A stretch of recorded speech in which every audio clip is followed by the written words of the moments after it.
సరే మనం ప్రార్థన ప్రారంభించుకుందామా? రండి దయచేసి.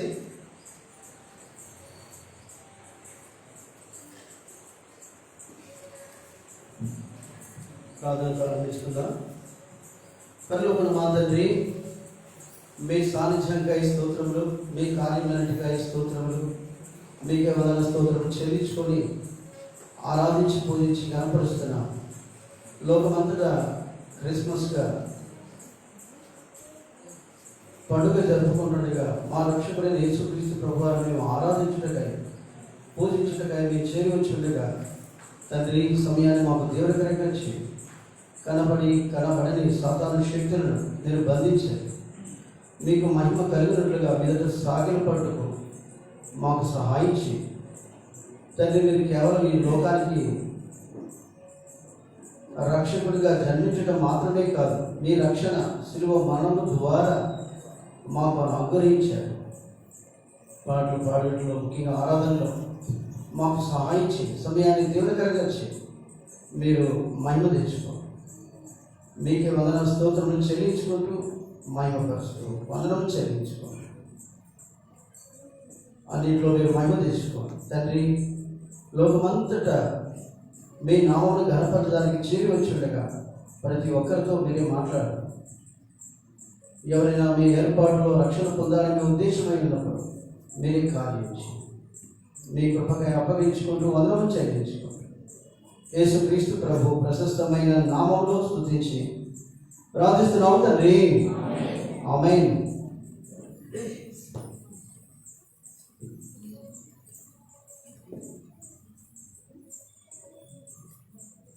పాట సంఖ్య 171. అసమానుడవు క్రీస్తు, అద్వితీయుండవు దేవ అన్న పాట పాడుకుందాం. పాట సంఖ్య 171.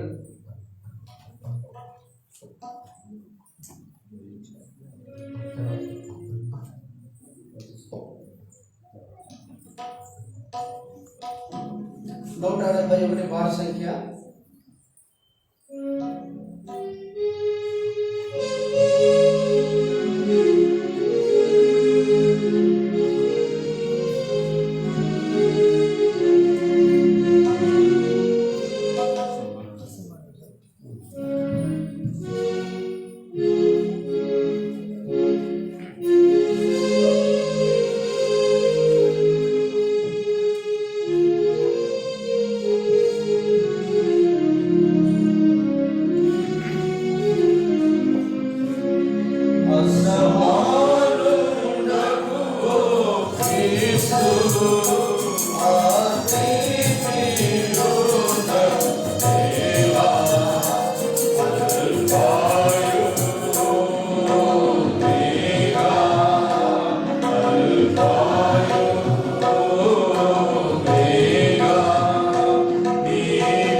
పాట సంఖ్య 265. ఉదయించే దివ్య రక్షకుడు. 268.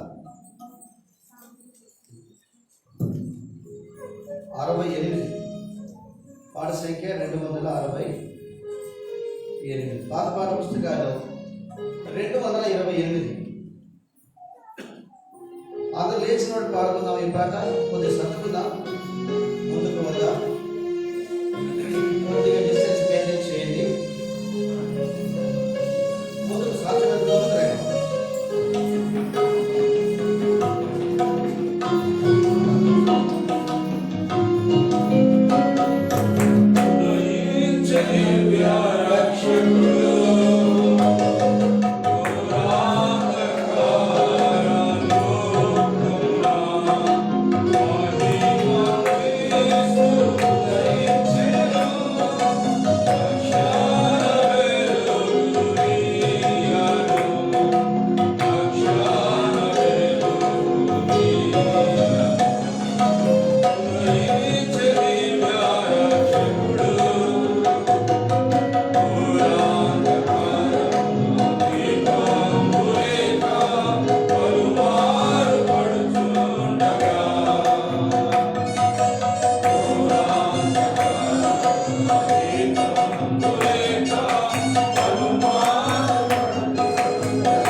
సరే, మనం అందరం కలిసి బైబిల్ పల్లవి పాడుకుందామా?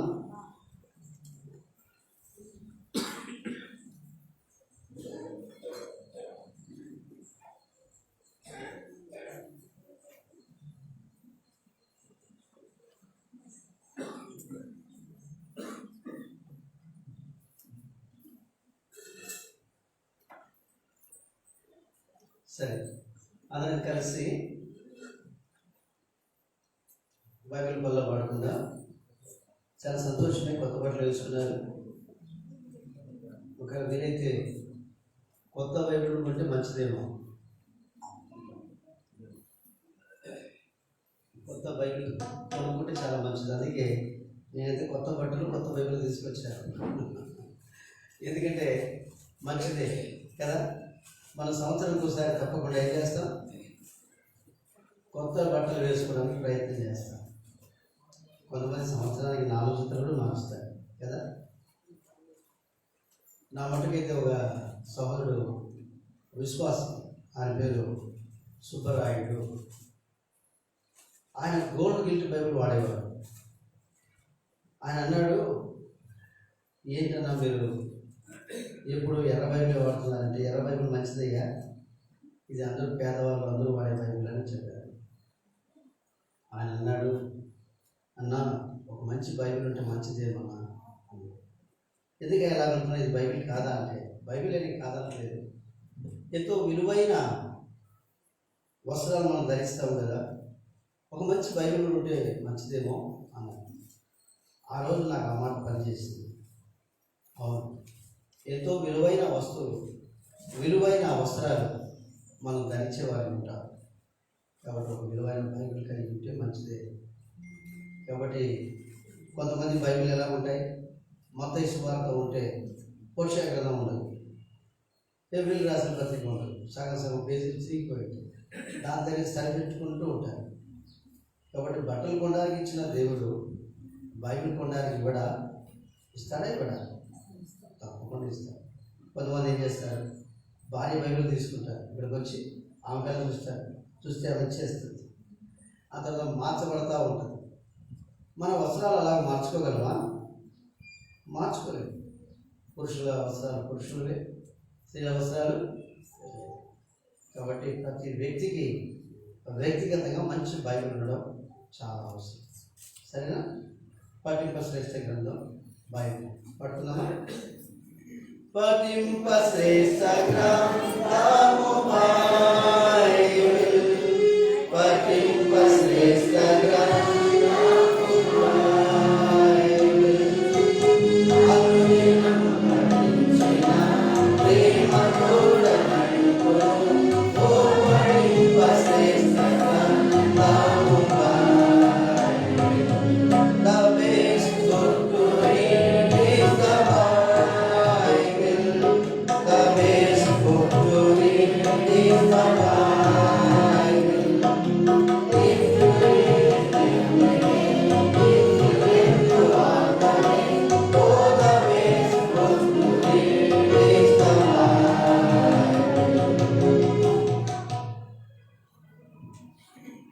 సరే, మనము ఈరోజు వాస్తవంగా క్రిస్మస్ చేసుకోవడము కంటే మనము ఈ సందర్భంగా ఆయనను ఆరాధించడానికి మనం చేయవచ్చున్నాం. ఎందుకంటే ఆనాడు తూర్పు దేశపు జ్ఞానులు ఏం చేశారు? ఆయన చూడ రావడానికి మాత్రమే కాదు, పూజింప వచ్చితిమి అన్నారు. మేము ఆయన పూజింప వచ్చితిమి అన్నారు. సరే, లూకా రాసిన సువార్త రండి దయచేసి. లూకా రాసిన సువార్త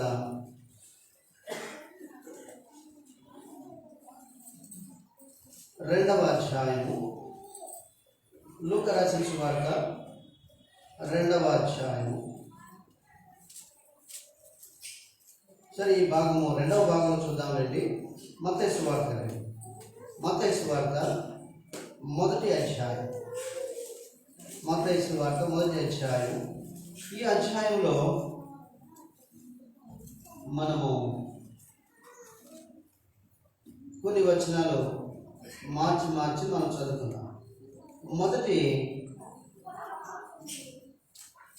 4 వచనాలు అంటే 18, 19, 20 4 వచనాలు చదువుకుందాం. ఆ తర్వాత 2వ అధ్యాయంలో 13 వచనాలు మొదటి నుంచి చదువుకుందాం. మొట్టమొదట 1వ అధ్యాయం 18వ వచనం నుంచి 21 లేక 22 దాకా చదువుకుందాం.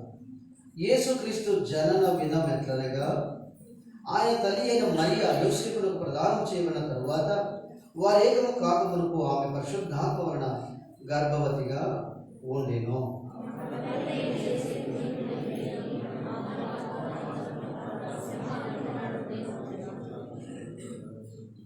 అతడు ఈ సంగతుల గురించి ఆలోచించుకొనిచుండగా ఇదిగో ప్రభువు దూత స్వప్నమందు అతనికి ప్రత్యక్షమై, దావీదు కుమారుడైన యోసేపు, నీ భార్య అయిన మరియను చేర్చుకున్నటకు భయపడకము.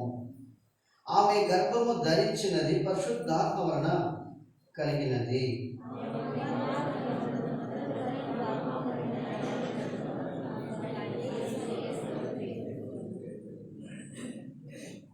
ఇదిగో కన్యక గర్భవతి కుమారుని కన్ను, ఆయనకు ఇమ్మానుయేలు పేరు పెట్టుదురు అని చాలు.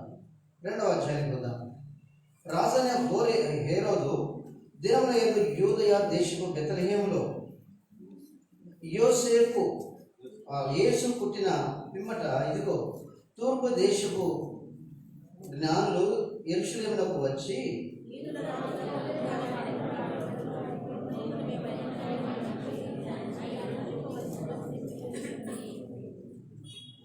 హేరోదు రాజు ఈ సంగతి విన్నప్పుడు అతడును అతనితో కూడా యెరూషలేము వారందరూ కలవరపడిరి.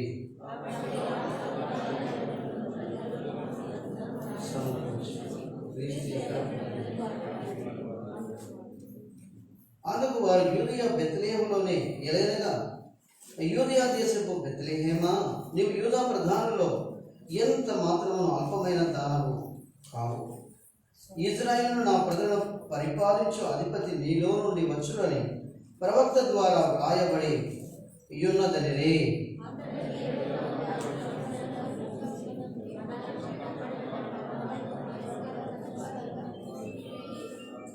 మీరు వెళ్ళి ఆ శిశువు విషయమై జాగ్రత్తగా విచారించి తెలుసుకొనగానే నేను వచ్చి ఆయన పూజించినట్లు నాకు వర్తమానం ఎందని చెప్పి వారిని బెత్లెహేమునకు పంపెను.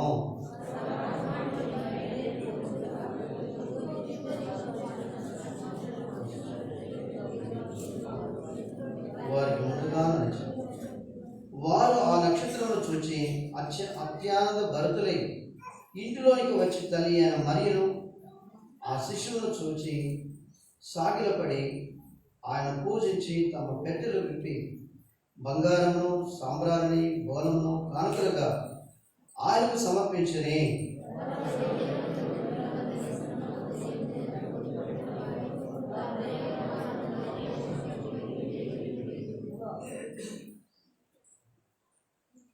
సరే, ప్రభు సాయం కొరకై చిన్న ప్రార్థన చేసుకుందామా? రండి.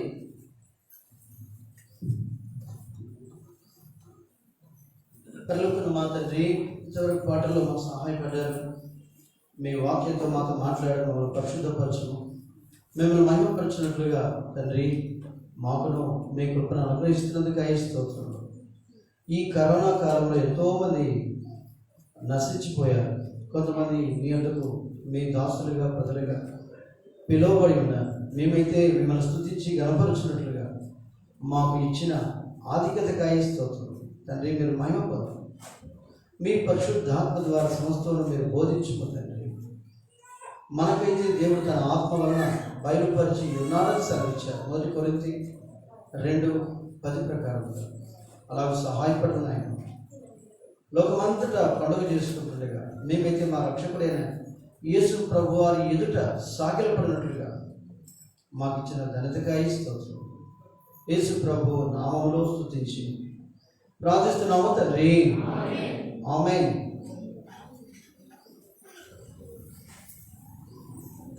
సరే, మనము ఆరాధన సమయానికి వచ్చాము. ఈ మత్తయి సువార్త 1వ అధ్యాయంలో తూర్పు దేశపు జ్ఞానులు ఆయన పూజించడానికి వచ్చి ఉన్నారు. ఒకవేళ లూకా రాసిన సువార్త 2వ అధ్యాయంలో మనం చూస్తే అక్కడున్న గొర్రెలు అంటే గొర్రెలు కాచుకునే కాపరులు, వారికి తన గురించి దేవుడు దూత ద్వారా బయలుపరుచుకున్నాడు.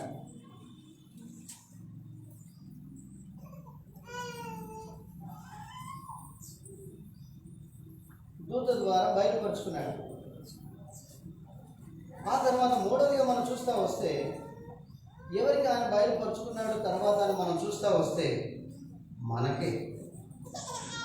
అయితే మీరు గమనించాలి లేదా, కానీ మరి ఆయన మనకు బయలుపరుచుకున్న విధానం చాలా ఆశ్చర్యకరమైనది. చూడండి, తూర్పు దేశపు జ్ఞానులు ఎంతో దూరం నుంచి వారు వచ్చి ఆయన చూడడానికి వచ్చారు కదా. ఆయన చూడడానికి వచ్చిన వారు ఏమి చూశారు అని మనం చూస్తే ఆశ్చర్యమే. వారు కేవలము ఒకవేళ ఇలా చెప్తే బాగుంటుందేమో, బాలుడైన యేసునే చూశారు. ఎవరు చూశారు? ఇది చెప్పట్లే మీరు ఎవరు? బాలుడైన యేసునే వారు చూస్తూ వచ్చారు.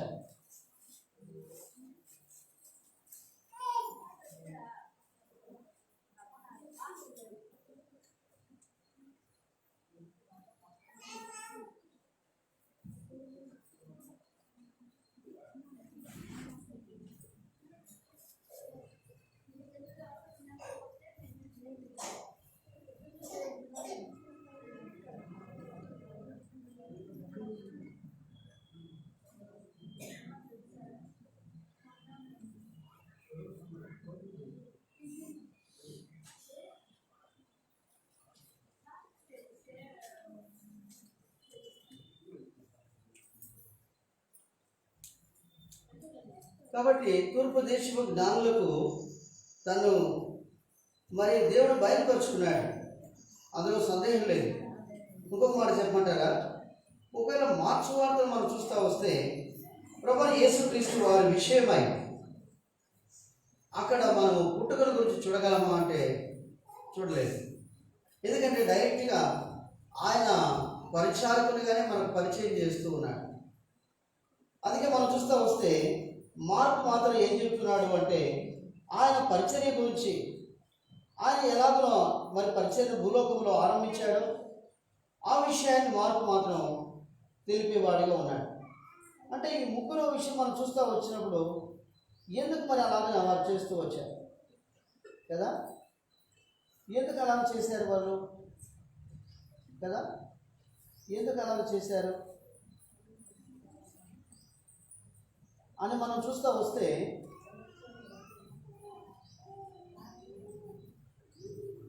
సరే మనం చూస్తూ వస్తే దేవుని వాక్యంలో చూడండి చాలా వివరంగా రాయబడింది. ఇక్కడ మనం చదువుకున్న వాక్య భాగంలో మత్తయి సువార్త 2వ అధ్యాయం 2వ వచనం చివరిలో చూడండి, ఏమని రాయబడింది? ఆయనను పూజింప వచ్చితిమని చెప్పిరి. సరే, ఆయన పూజించడానికి వచ్చారు, వారు వచ్చారు. కానీ అయితే ఆ యొక్క ప్రాంతము, దేశము ఎలా ఉంది? యూదయ దేశంలో అంటే అందరికీ కలవరం ఉంది. అక్కడ ఉన్న హేరోదు రాజు కూడా ఏం చేస్తున్నాడు? ఇక్కడ 3వ వచనం, హేరోదు రాజు ఈ సంగతి విన్నప్పుడు అతనితో కూడా యెరూషలేము వారందరూ కలవరపడుతున్నారంట. అని ఎందుకు వారికి కలవరం? చూడండి, వాస్తవంగా వారికి ఏం కలగాలి చెప్పలే? సంతోషం కలగాలి. మరి సంతోషం కలగడానికి బదులుగా వారు కలవరపడుతున్నారే.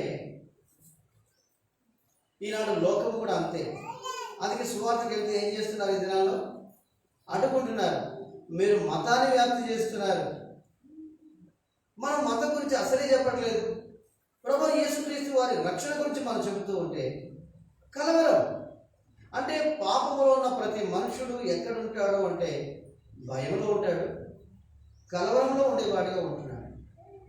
అందుకే ఆ కలవరాన్ని, ఆ భయాన్ని, పాపమును తీసివేయడానికే ప్రభువు యేసుక్రీస్తు వారు వచ్చి ఉన్నారు. ఒకవేళ ఆయనను అంటే ఆయన మరి సృష్టికర్త అయిన దేవుడు మొట్టమొదట.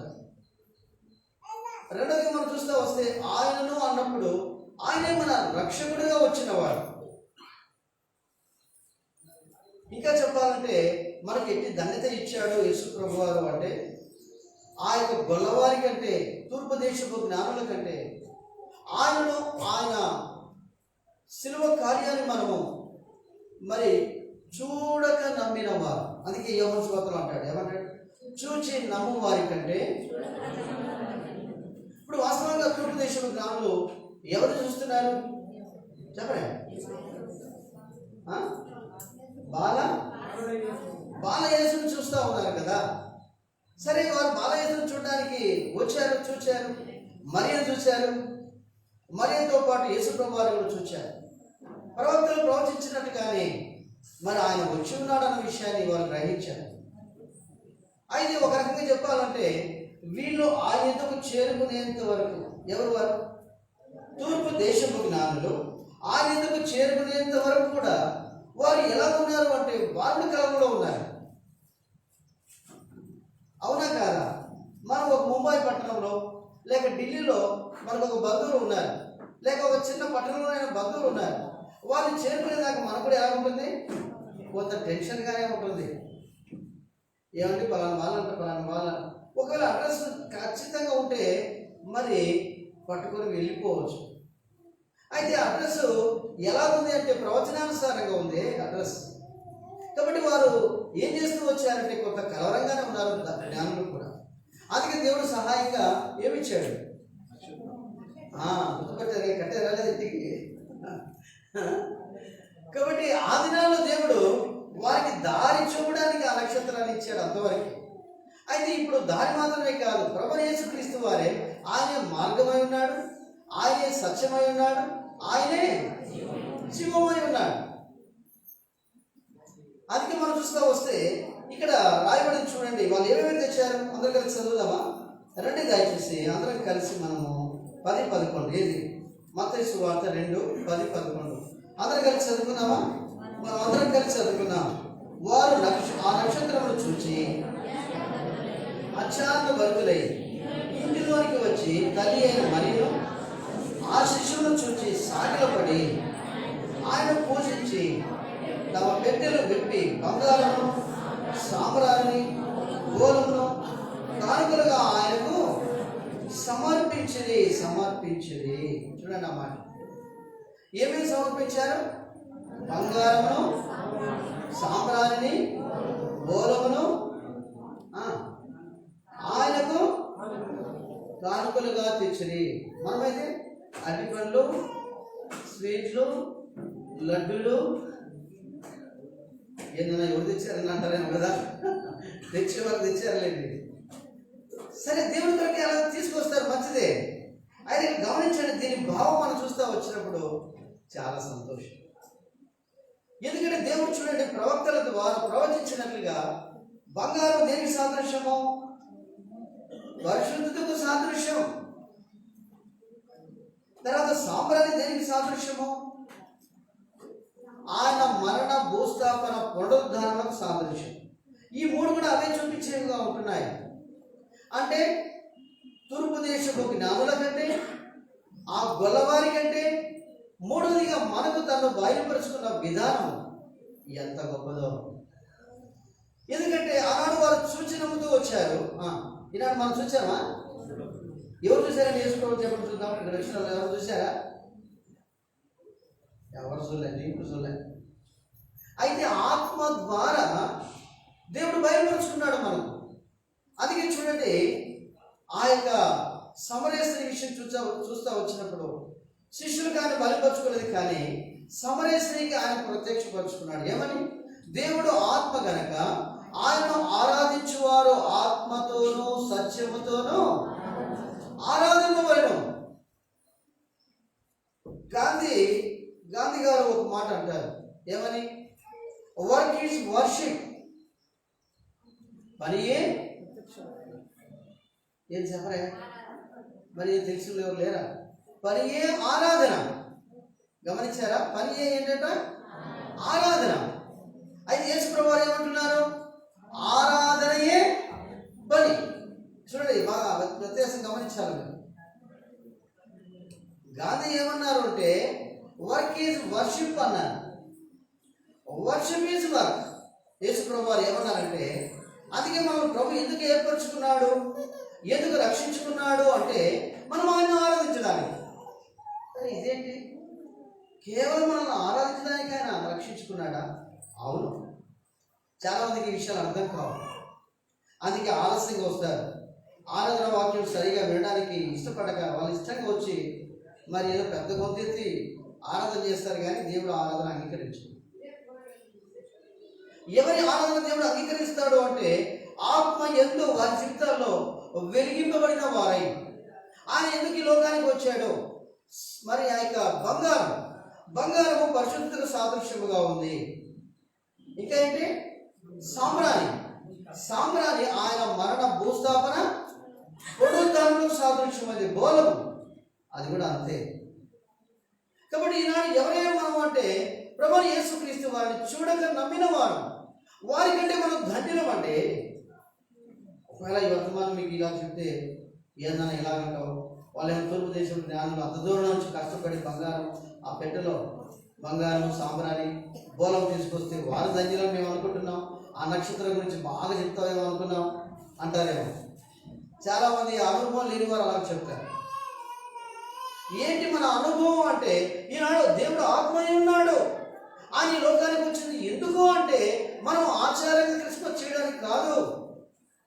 ఆత్మయందు వెలిగింపబడిన వారమై ఆత్మతోనూ సత్యముతోనూ ఆయన ఆరాధన వల్లని తండ్రి కోరుచున్నాడు. అట్టి వారు కావాలని ఆయన కోరుచున్నాడు అని. మరి తండ్రి కోరిక మీరు తీరుస్తారా తీర్చారు. మనం తీర్చడానికే వచ్చినాం. ఆనాడు దేవతలు వారు గాన ప్రతిగానాలు చేస్తుండగా వాటి యందు ఆయన సంతోషించలేదు. కేవలం మన యందు ఆయన సంతోషించడానికి దేవుడు ఇష్టపడుతూ వచ్చాడు. ఎంత ఆశ్చర్యం కదా! మన యందు ఆయన సంతోషించడానికి ఇష్టపడుతూ ఉన్నాడు. అందుకే మన జీవితాల్లో ఆయన మనల్ని రక్షించి ఆయన కుమారులుగా, ఆయన కుమార్తెలుగా ఆయనకు వచ్చిన రక్షణ అనుభవం గలవారమై. ఈ మాట చెప్తే బాగుంటుంది. ఏ అనుభవం?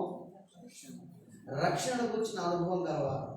మనం ఆయన్ను ఆరాధిస్తూ ఆయన గణపరచున్నట్లుగా ఇటు ఆధిక్యత దేవుడు మనకు అనుగ్రహించి ఉన్నాడు.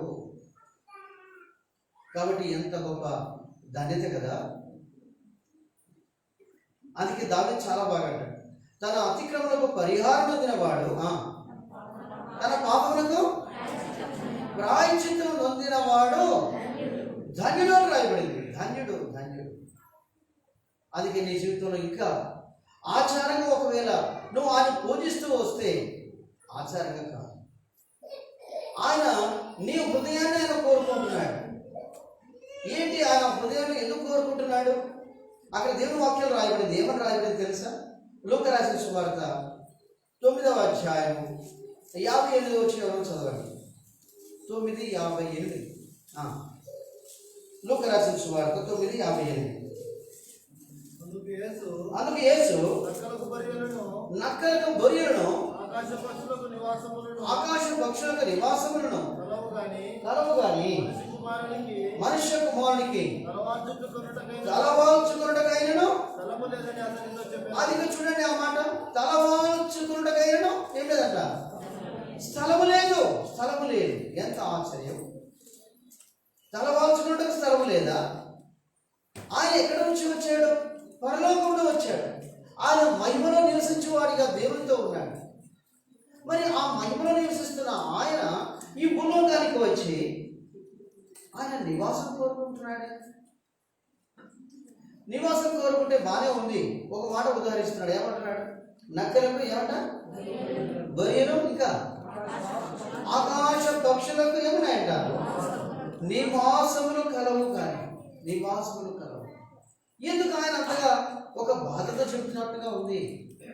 ఎట్లా చెప్తున్నాడో చెప్పలే, ఒక బాధతో చెప్తున్నట్టుగా ఉంది. ఎందుకు ఆయన బాధపడి చెప్తున్నాడు అంటే, ఆ నివాసము ఏ నక్కలకైతే బొరియలు ఉన్నాయో, ఆకాశ పక్షులకు నివాసములో ఉన్నాయో, ఆ నివాసము మన హృదయంలో ఆయన నివసించాలని ఇష్టపడుతుంది.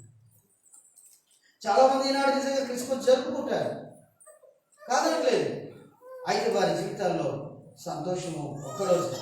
ఈ కొత్త బట్టలు మరి పిండి వంటలు తినేంత వరకు సంతోషం ఉంటుంది, కానీ వారు నిత్యము సంతోషించేవారిగా వారి జీవితాల్లో ఉండలేకపోతారు.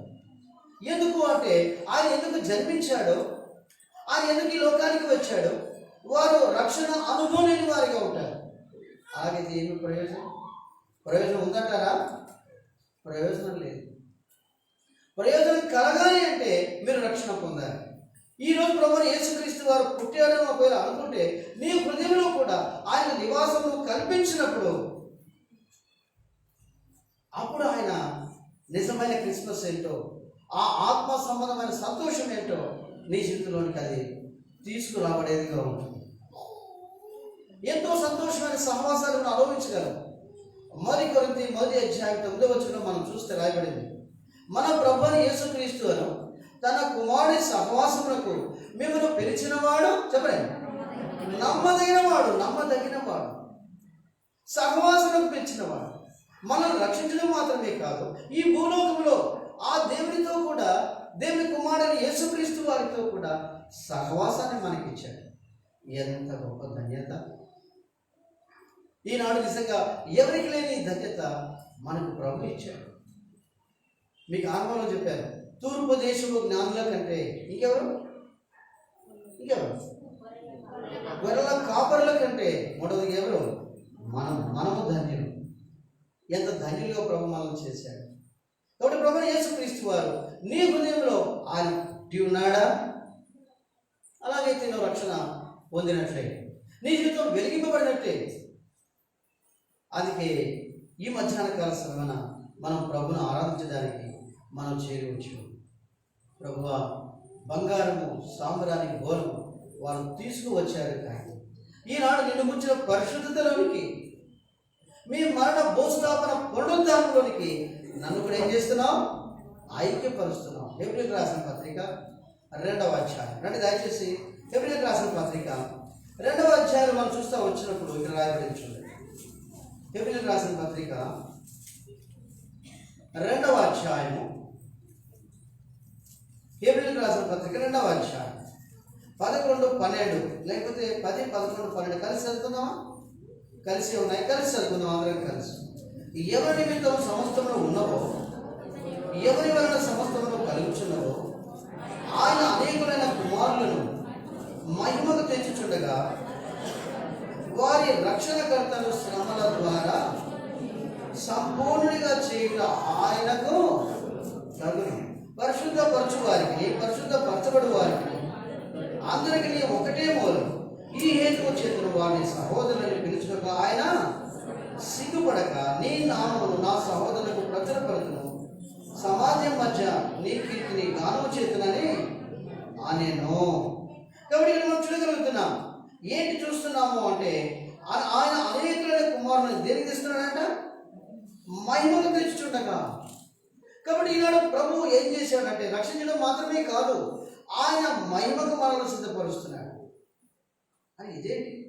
అవును, ఏ మహిమ అయితే పాపమును బట్టి ఆదాము పోగొట్టుకున్నాడు, ఏ దేవుని సన్నిధిని అయితే ఆదాము పోగొట్టుకున్నాడు, ఆ దేవుని సన్నిధిని, ఆ మహిమను మరలా మనం ప్రభువు యేసుక్రీస్తు వారి ద్వారా. అందుకే దావీదు ఏమంటాడు?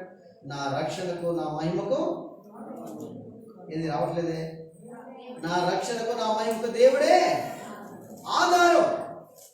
కాబట్టి కేవలం రక్షించడం మాత్రమే కాదు, ప్రభు మనల్ని ఆయన సహవాసం ఇచ్చి ఆయన మహిమ కొరకై మనల్ని సిద్ధపరుస్తున్నాడు.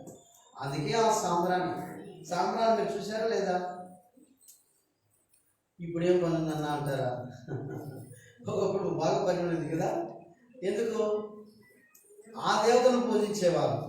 ఈ యుగ సంబంధమైన దేవతను పూజించేటప్పుడు అప్పుడు సాంబ్రాన్ని వాడేవారు. ఆ నిప్పుల మీద సాంబ్రాన్ని వేస్తే ఏమొస్తుంది? అది బాగా కాల్చబడి ఏమొస్తుంది? పొగ, ఎంతో వాసన, మంచి వాసన వచ్చేస్తుంది.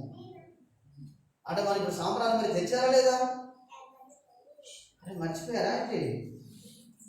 బంగారము, అమ్మో ఏదన్నా బంగారం కొంచెమేమంది మాకు అని మీరు అంటారా?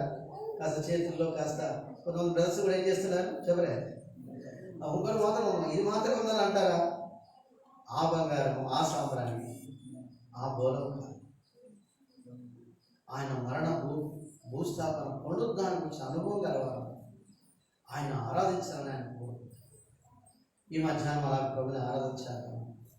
2 కొరింథీ 2వ అధ్యాయం మనం చూస్తూ వచ్చినప్పుడు అక్కడ రాయబడి మహిమ నుండి అధిక మహిమ. ఈ లోకంలో కొంత ప్రభు మనకు ఆయన ద్వారా మనకు కొంత ఇస్తాడు. సహవాసం ఎలా కలిగి ఉన్నామో ఆయనకు ఇచ్చిన మహిమను కూడా ఇస్తాడు. అయితే అక్కడ రాయబడింది ఏమని సరే చూద్దామా? రండి. కొరింథీయులకు రాసిన 2వ పత్రిక రండి దయచేసి. కొరింథీయులకు రాసిన 2వ పత్రిక, కొరింథీయులకు రాసిన 2వ పత్రిక దయచేసి మనం అందరం కూడా 3వ అధ్యాయం, క్షమించండి 2 అని చెప్పాను ఇందాక, 3వ అధ్యాయం దయచేసి మనం అందరము అంటే చివరి వచనం 18వ వచనం చదువుకుందామా? అందరం 18వ వచనం. మనమందరము ముసుగులేని ముఖముతో ప్రభు యొక్క మహిమను అద్దం వలె ప్రతిఫలింప చేయించు మహిమ నుండి అధిక మహిమను పొందుచు ప్రభు ఆత్మ చేత ఆ పోలికగానే అది చూసారా? అందుకే బంగారం, అందుకే నశించిపో సువర్ణం అంటాడు ప్రభు. ఏ విధంగా? నశించిపో సువర్ణం. కాబట్టి సువర్ణం కూడా, బంగారం కూడా నశించిపోయేగా ఉంటుంది. అతి అమూల్యమైన మీ విశ్వాసం అంటాడు. అదే దేవుని ప్రజలు ఈనాడు బంగారం వలె మరి అంతకంతకు మరి ఏమవుతున్నారు?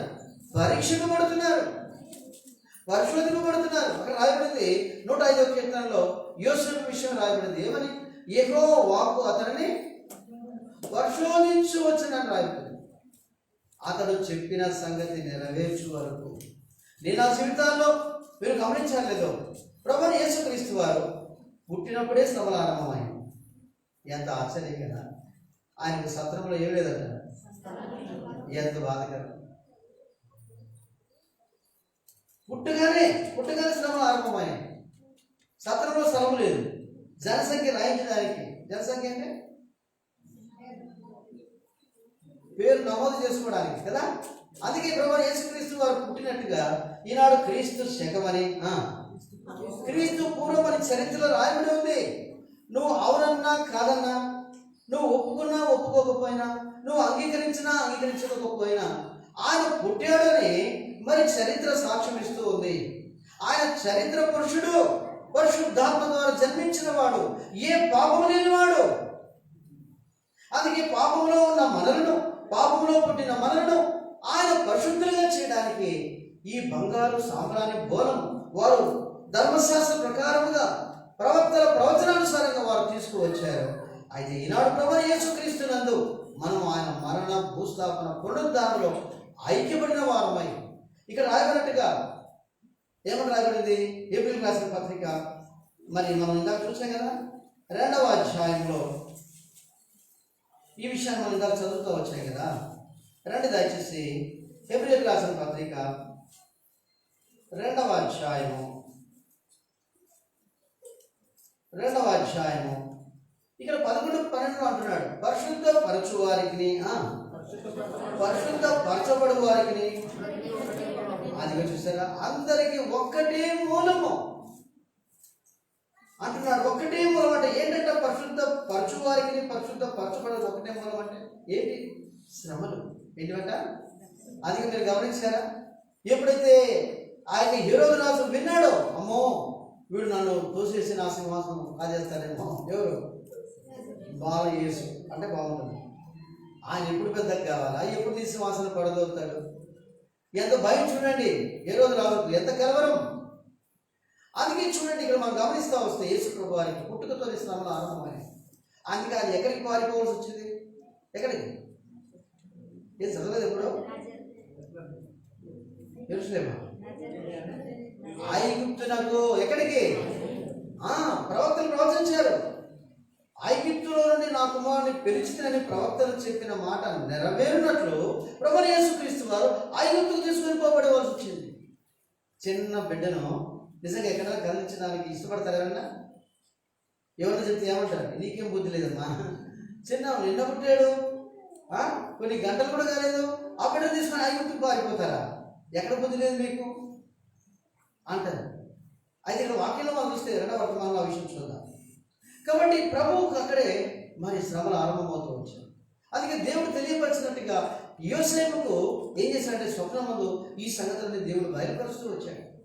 అలాగ మరి ఆయనకు బయలుపరిచి మరి ఐగుప్తుకు తీసుకెళ్ళాడు. ఆ తర్వాత కొద్ది సంవత్సరాల తర్వాత హేరోదు మరణమైన తర్వాత మరి ఆ అర్కేలాగే ఉంది వారి తండ్రి పేరు. ఆ తర్వాత ఆయన పరిపాలనకు వచ్చిన తర్వాత అప్పుడు తెలిసింది, దేవుడు మరలా స్వప్నమందు యోసేపుతో మాట్లాడాడు. అప్పుడు దేవుడు మరలా ఎక్కడ తీసుకొచ్చాడు? మరలా బెత్లెహేముకు తీసుకొచ్చాడు. కాబట్టి ఇవన్నీ మనం ఏం చూడగలుగుతున్నామంటే ప్రభువైన యేసుక్రీస్తు వారి ద్వారా మనకు ఏమి సంక్రమించాయంటే ఫిలిప్పీ 1వ అధ్యాయం చివరి వచనంలో రాయబడినట్టుగా శ్రమయు మనకు అనుగ్రహింపబడింది. చాలా మందికి శ్రమ అంటే ఏముండదు చెప్పండి, ఇష్టపడదు. క్రిస్మస్ ఇలాగే ఉంటే ఎంత బాగుంది, కొత్త బట్టలు, పిండి వంటలు, మామూలు కాదు. హ్యాపీ క్రిస్మస్ అనుకుంటుంటే ఎంత బాగుందని అనుకుంటాం. ప్రతిరోజు క్రిస్మసే కాదనడానికి ఎప్పుడైతే నువ్వు క్రీస్తును అంగీకరించి ఆయనలో ఎదుగుతూ వస్తావో అన్ని పరిస్థితుల్లో కూడా నువ్వు సంతోషించగలవు. నిజమైన క్రైస్తవుడు ఏం చేస్తాడంటే అన్ని పరిస్థితుల్లో సంతోషపడతాడు. అన్ని పరిస్థితుల్లో ప్రభుని సంతోషపరుస్తూ వస్తాడు. ఆ సాంబ్రాణి బోలము బంగారం అదే సంతోషం. అందుకే వారు ఏం చేశారు అక్కడ అంటే దయచేసి ఏం చూస్తున్నాం మనం ఇక్కడ? సరే ఒక మాట నేను విడిచిపెడుతున్నాను, సరే చూద్దాం రండి దయచేసి. ఏప్రిల్ రాసిన పత్రిక 11:12 తర్వాత అంటాడు, నీ నామమును సహోదరులకు ప్రచురపడుతును అంటూ ఆయన అంటాడు. ఏమనంటున్నాడు? ఈ హేతువు చేత, చివరి భాగం, ఈ హేతువు చేత 12వ వచనం, వారిని సహోదరులను పిలుచుటకు ఆయన సిగ్గుపడక అంటాడు. మనల్ని ఏమని పిలుస్తున్నాడంట చెప్పలే? సహోదరులు. ఇప్పుడు మన ప్రభువైన యేసుక్రీస్తు వారికి ఎవరు అంటే ఎవరు? మనం సహోదరులు. ఆయన మనకు సహోదరుడు. అదే చూడబ్బా, అది ఎలాగండి? అవును, ఆత్మ ద్వారా మనము ఆయనకు సహోదరులము, రక్తము ద్వారా ఆయనకు సహోదరులు. అంతేందుకు మత్తయి సువార్తలో యేసు ప్రభువు 12వ అధ్యాయం అంటాడు, నా సహోదరులు ఎవరు, నా తల్లి ఎవరు, నా తండ్రి ఎవరు అంటాడు. వాళ్ళు అదే పనిగా చూద్దామని వాళ్ళు వస్తే ఈయనేమంటున్నాడు? ఎవరు నా సహోదరుడు, ఎవరు నా సహోదరి, ఎవరు నా తల్లి అంటున్నాడు. నా తండ్రికి చిత్తమున చేయువాడే నా సహోదరుడును నా సహోదరి అంటే అర్థమవుతుంది. దగ్గర యేసుక్రీస్తు ప్రభువారు బంధుత్వానికి ప్రాముఖ్యత ఇవ్వలేదు.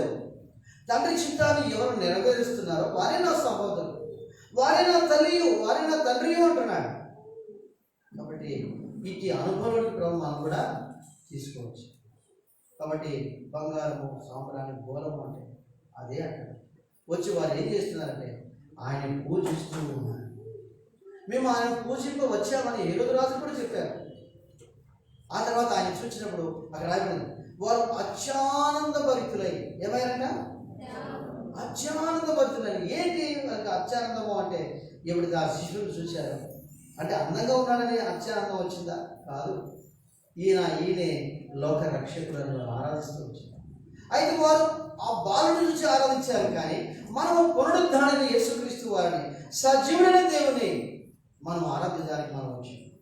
వారు ధన్యులా మనం ధన్యులమా? చెప్పలే. ఎవరు ధన్యులం? మనమే ధన్యులమని. ఎంత గొప్ప ధన్యతలను మనం తీసుకొచ్చాం కదా.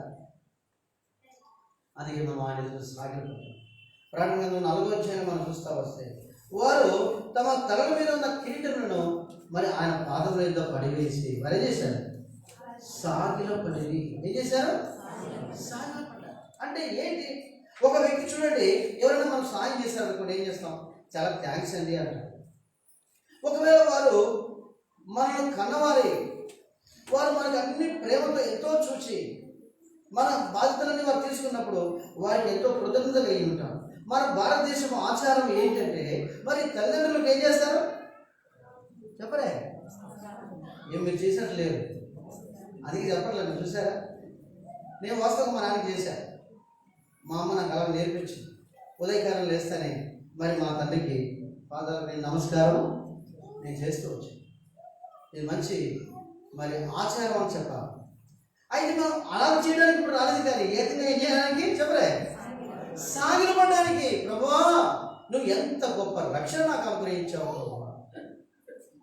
ఒకప్పుడు భయంతో కలవరంతో ఉన్న నా జీవితాన్ని తూర్పు దేశంలో జ్ఞానుల కంటే ఆ గొల్లల కంటే ఈనాడు రక్షకుడైన యేసుక్రీస్తు ప్రభువాన్ని నేను ఎరుగునట్లుగా ఆయన ప్రత్యక్షత నాకు అనుగ్రహించి ప్రభువా నన్ను ఆయన రక్షణలో ఎదుగునట్లుగా సహవాసం ఇచ్చి కుమార్తెలుగా చేసుకుని మహిమ నుండి ఎక్కడికంట చెప్పలే, అధిక మహిమలోనికి.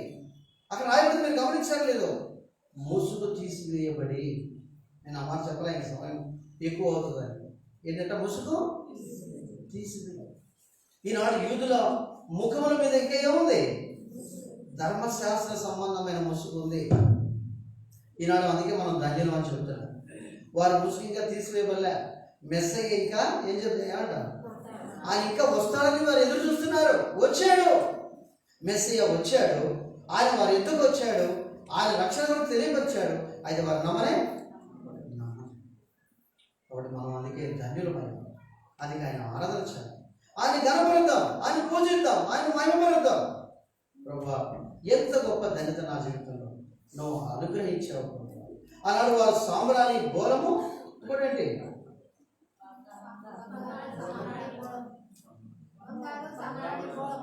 కావాలని అడుగుతున్నాను. కాబట్టి ఆ 3 వారు తీసుకొచ్చాను పూజించాను. వారికంటే ఆత్మతో సత్యంతో మనం ఆయన ఆరాధించినట్లుగా మనం చేయవచ్చు. కాబట్టి ఒక సహోదరుడు ఒక సహోదరుడు క్లుప్తంగా, ఎందుకంటే సమయం లేదు కాబట్టి త్వరగా మనం ముగించుకోవాలి కదా, క్లుప్తంగా మనం ఆరాధించాలి. సరేనా? చేద్దామా?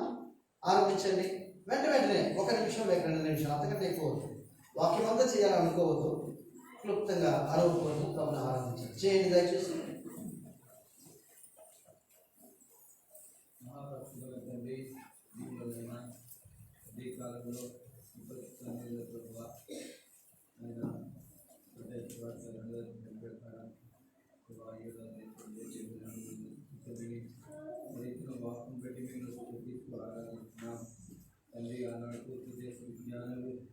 బంగారు సాంబ్రాణి ఆనందులుగా తీసుకున్న మేమైతే మా హృదయపూర్వకమైన అర్పణను తీసుకొని ఆయన మీ సన్నిధిలో